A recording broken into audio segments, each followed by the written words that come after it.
Porsopouy pour terminer. Merci. Alors, quand on termine, on n'a plus grand-chose à dire parce que les collègues ont déjà dit beaucoup de choses. Mais moi, peut-être une ou deux questions. À chaque printemps, le débat fleurit sur l'établissement d'une TVA sociale et 2025 ne fait pas exception à la règle.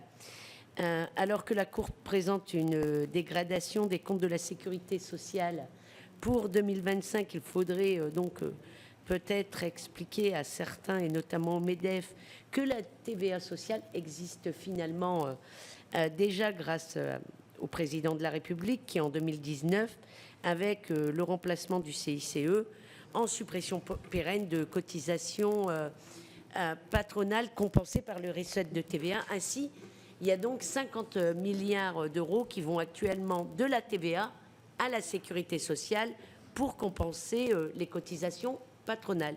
Donc je voudrais vous poser une question simple, Monsieur le Président.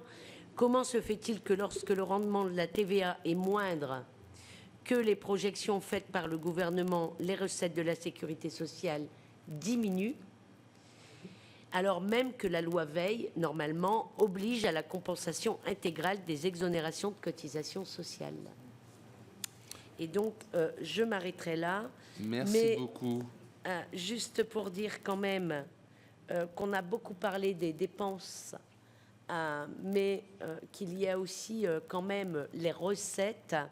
Et donc, nous faisons évidemment chaque année des propositions de recettes alternatives qui ne sont pas entendues. Et moi, vous disiez tout à l'heure, vous parliez du déficit de la sécurité sociale.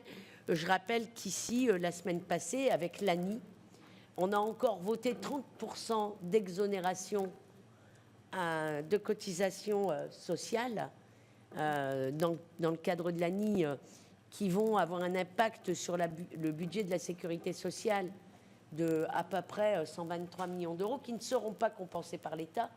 Alors on peut toujours dire que 123 millions d'euros, c'est pas beaucoup, mais 123 plus ces exonérations, et ça a été dit par Raymond Poncet-Monge, ne sont pas compensées aujourd'hui, puisqu'elles sont en grande partie compensées à 68 millions d'euros chaque année par l'État au budget de la Sécu, mais qu'il y a quand même toujours 5 à 10 milliards